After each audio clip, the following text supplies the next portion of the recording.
Hi friends, ಎಲ್ಲರಿಗೂ ನಮಸ್ಕಾರಗಳು. ಕಸ್ತೂರಿ ರಶ್ಮಿ ಚಾನೆಲ್ಗೆ ಸ್ವಾಗತ. ನಾನಿವತ್ತು ದೀಪಾವಳಿ ಹಬ್ಬದ ಪ್ರಯುಕ್ತ ತುಂಬಾ ಕ್ರಿಸ್ಪಿಯಾದ ರವಾ ಶಂಕರಪಾಳಿ ರೆಸಿಪಿ ಮಾಡ್ತಾ ಇದ್ದೇನೆ ಫ್ರೆಂಡ್ಸ್. ತುಂಬಾ ಈಸಿಯಾಗಿ ಕೆಲವೇ ಇಂಗ್ರೀಡಿಯೆಂಟ್ಸನ್ನು ಹಾಕಿ ಮಾಡುವಂತಹ ರೆಸಿಪಿ ಇದು.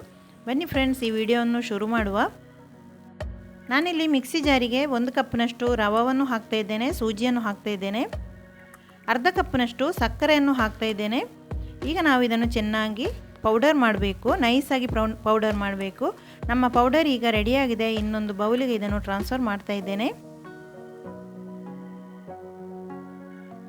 ನಾನೀಗ ಇದಕ್ಕೆ 1/4 ಕಪ್ನಷ್ಟು ಗೋಧಿ ಪೌಡರನ್ನು ಹಾಕ್ತಾ ಇದ್ದೇನೆ.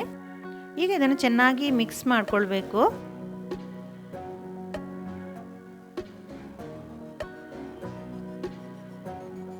ಈಗ ಅರ್ಧ ಸ್ಪೂನ್ನಷ್ಟು ನಾನು ಏಲಕ್ಕಿ ಪೌಡರನ್ನು ಹಾಕಿದೆ, 1/4 ಸ್ಪೂನಷ್ಟು ಉಪ್ಪನ್ನು ಹಾಕಿದೆ. ಈಗ ಚೆನ್ನಾಗಿ ಮಿಕ್ಸ್ ಮಾಡ್ತಾ ಇದ್ದೇನೆ.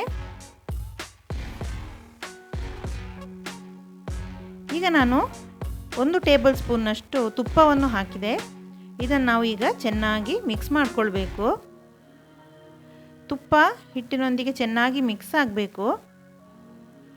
ನೋಡಿ, ಈ ರೀತಿಯಾಗಿ ನಮಗೆ ಆಗಬೇಕು. ಮಿಕ್ಸ್ ಮಾಡಿ ಆದಮೇಲೆ ಈಗ ನಾನು ಹಾಲನ್ನು ಹಾಕ್ತಾ ಇದ್ದೇನೆ. ಇಲ್ಲಿ 2 ಟೇಬಲ್ ಸ್ಪೂನಷ್ಟು ಹಾಲನ್ನು ಹಾಕ್ತಾ ಇದ್ದೇನೆ. ನಮಗೆ ಹಾಲು ಜಾಸ್ತಿ ನಮಗೆ ಬೇಕು ಅಂತ ಅನಿಸಿದರೆ ಜಾಸ್ತಿ ತಗೊಳ್ಬೋದು. ಈಗ ಚೆನ್ನಾಗಿ ಮಿಕ್ಸ್ ಮಾಡಿಕೊಳ್ಬೇಕು. ಒಂದು 5 ನಿಮಿಷದಷ್ಟು ಹೊತ್ತು ನಾವು ಈಗ ಇದನ್ನು ಚೆನ್ನಾಗಿ ಮಿಕ್ಸ್ ಮಾಡಬೇಕು. ಡಫ್ ಚೆನ್ನಾಗಿ ಸಾಫ್ಟಾಗಿ ಬರಬೇಕು. ನೋಡಿ, ಈಗ ನಮ್ಮ ಡಫ್ ರೆಡಿಯಾಗಿದೆ. ಈಗ ನಾವು ಇದನ್ನು ಒಂದು 20 ನಿಮಿಷಗಳಷ್ಟು ಕಾಲ ನಾವು ಇದನ್ನು ರೆಸ್ಟ್ ಮಾಡಲಿಕ್ಕೆ ಇಡುವ.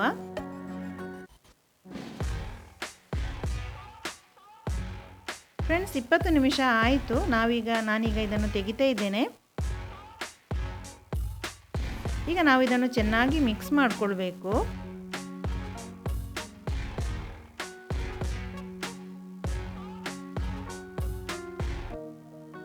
ನಮ್ಮ ಡಫ್ ಈಗ ಸ್ಮೂತಾಗಿ ಬಂದಿದೆ. ನೋಡಿ, ಸ್ಮೂತ್ ಆಯಿತು.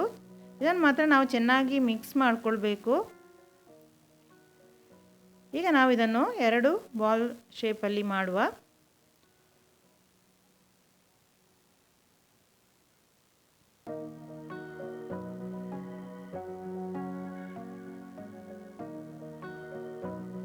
ಇದಕ್ಕೆ ಈಗ ನಾನು ಸ್ವಲ್ಪ ಗೋಧಿ ಪೌಡರನ್ನು ಹಾಕ್ತಾ ಇದ್ದೇನೆ.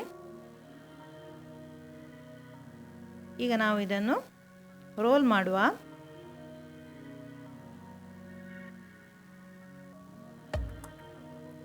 ನಾನೀಗ ಇದನ್ನು ಕಟ್ಟರ್ನ ಸಹಾಯದಿಂದ ಕಟ್ ಮಾಡ್ತಾ ಇದ್ದೇನೆ. ನಾವು ಡೈಮಂಡ್ ಶೇಪಲ್ಲಿ ಕಟ್ ಮಾಡ್ತಾ ಇದ್ದೇನೆ ನಾನು. ಈಗ ರೆಡಿ ಆಯಿತು. ನಾವೀಗ ಫ್ರೈ ಮಾಡಲಿಕ್ಕೆ ರೆಡಿ ಆಯಿತು. ನಾನೀಗ ಸ್ಟವಲ್ಲಿ ಎಣ್ಣೆಯನ್ನು ಕಾಯಲಿಕ್ಕೆ ಇಟ್ಟಿದ್ದೆ. ನಾವೀಗ ಇದನ್ನು ಡೀಪ್ ಫ್ರೈ ಮಾಡಬೇಕು.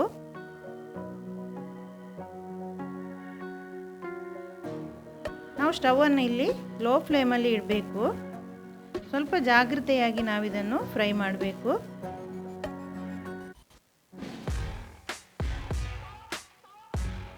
ನೋಡಿ, ಗೋಲ್ಡನ್ ಬ್ರೌನ್ ಕಲರ್ ಬರುವವರೆಗೆ ನಾವಿದನ್ನು ಫ್ರೈ ಮಾಡಬೇಕು. ನಮ್ಮ ಶಂಕರಪಾಳಿ ರೆಸಿಪಿ, ರವಾ ಶಂಕರಪಾಳಿ ರೆಸಿಪಿ ಈಗ ರೆಡಿ ಆಯಿತು ಫ್ರೆಂಡ್ಸ್. ನೋಡಿ, ಎಷ್ಟು ಚೆನ್ನಾಗಿ ಬಂದಿದೆ. ತುಂಬಾ ಕ್ರಿಸ್ಪಿಯಾಗಿ ಬಂದಿದೆ. ಮೈದಾ ಏನನ್ನು ಉಪಯೋಗಿಸದೆ ಮಾಡಿದಂಥ, ರವೆಯಲ್ಲಿ ಮಾಡಿದಂಥ ಶಂಕರಪಾಳಿ ರೆಸಿಪಿ ತುಂಬಾ ಚೆನ್ನಾಗಿ ಕ್ರಿಸ್ಪಿಯಾಗಿ ಬರುತ್ತೆ ಫ್ರೆಂಡ್ಸ್. ಇವತ್ತು ನಾನು ಮಾಡಿದಂಥ ಈ ರೆಸಿಪಿ ನಿಮಗೆ ಇಷ್ಟವಾದರೆ ಪ್ಲೀಸ್ ಲೈಕ್, ಶೇರ್ ಮತ್ತು ಸಬ್ಸ್ಕ್ರೈಬ್ ಮಾಡಿ. Thank you for watching. Bye.